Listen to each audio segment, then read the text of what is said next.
係大家好啊！金創意室內設計嘅張生，咁啊 Simon 今日同大家去上水彩石村一個2至3人單位，21平方，231尺度啦。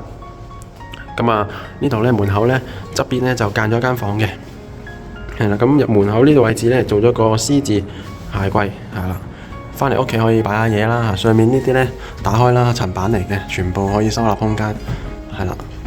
然後呢個中空位呢就俾你擺嘢嘅，下面亦都有櫃桶，打開啲櫃桶裏面全部都係收納嘅空間。跟住呢度呢全部都係鞋櫃，咁啊相當之夠擺啦，係啦。2人單位嚟講，2人蝸居絕對夠擺嘅。下面呢仲咗個吊空嘅設計啦，咁啊可以俾你攝拖鞋嘅，方便好多。咁啊呢啲門仔呢就廚房嘅，就已經到咗貨啦，咁啊即將會安裝上去啦。咁呢個地下就鋪咗600乘600嘅方磚嘅，咁啊非常之光猛。咁可以睇睇我哋門口呢間房啦，門口呢間房呢，我哋呢就係上面呢有一個鏤空嘅設計，咁啊可以透翻啲空氣入去嘅。打開呢個門，係啦。咁呢個位置呢就做咗張4尺嘅榻榻米地台床啦，收納格件起上嚟呢係可以擺到行李箱啦，亦都係擺啲大件嘅被啊，都冇問題嘅。咁再後面啦，呢個位置呢就做咗吊衣櫃啦，咁啊吊衣櫃呢就配合埋呢個格仔櫃啦，擺下啲細件嘢都冇問題嘅。咁啊俾大家睇睇裡面係咩狀況啦。上面呢全部都係掛衣通嚟㗎，咁啊掛衫呢完全係足夠嘅。係啦，咁呢個就係榻榻米地台床上面嗰組嘅吊衣櫃啦。睇翻成間房，係啦，梳氣窿都有齊，同埋呢啲位置呢做翻小圓弧啦，圓弧呢咁啊防撞啦。咁啊睇翻呢廚房啦，咁啊廚房呢就4隻門仔到咗貨，咁啊即將安裝啦。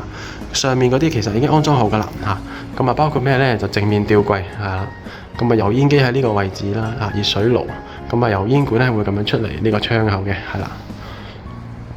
然後呢個位呢就冇拆到呢個原有嘅星盤嘅，係啦，咁啊嘅經濟啲，係啦。咁啊呢個位置呢就做咗2個櫃桶啦，用翻嵌入式嘅煮食爐，加埋呢個石，係啦，咁啊可以裝到呢個爐上去㗎啦。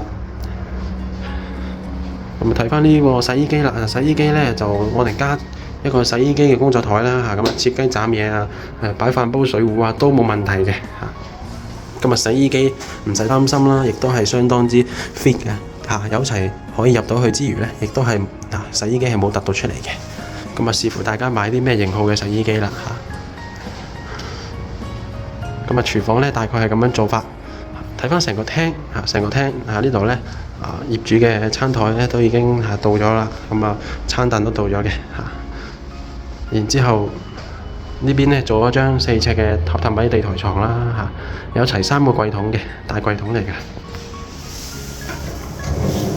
係啦，3個大櫃桶啦，咁啊相當之足夠嘅收納嘅，擺下啲襪啊、衫褲都 OK 嘅。咁呢個位置呢，亦都係做咗組呢個床尾櫃，同樣都係4尺嘅。咁啊4尺床尾櫃呢，有咩特別呢？呢度打開，原來呢，佢裡面係通翻落下面嘅，係啦，咁冇浪費到個空間咯，係啊，即係有掛衣通啊嘛，可以掛衫、掛褲都可以嘅。咁呢個位置呢，就設計咗係鏤空位啦，咁啊即係留翻個空位俾你擺手機啊，咁啊唔使將啲嘢擺喺床側邊啊嘛。同樣上面呢，床尾櫃呢亦都係有掛衣通，方便你掛衫。咁呢個位呢，有層板啦，層板可以自由調校嘅，有晒開窿噶啦，自己調校。咁呢層板呢度呢，就可以擺嗰啲摺衫，上面呢就掛衫。咁啊成間屋呢，嗰個家私色呢，其實呢都係原木襯翻個白色嘅，咁啊做翻個原木風嘅感覺咯。咁啊安裝冷氣啦喺晒度啦，係啦，成間屋呢幾乎係搞掂。咁啊呢個顏色嘅配搭呢，就係比較淺色少少，光猛啲。如果呢收到2、3人單位嘅，或者即將收到2、3人單位，都可以揾我哋去溝通下，個設計啦，同埋個報價。咁啊，免費多謝報價之餘呢，亦都係咧可以俾到啲意見你，係啦。咁啊，歡迎大家咧去查詢嚇。咁啊，呢啲單位咧，我哋亦都會陸陸續續更新更多視頻俾大家睇嘅。多謝大家嘅支持啦嚇。咁啊，希望大家咧可以俾個機會啦，咁啊去參考下我哋金創意嘅設計同埋嗰啲方案。多謝大家。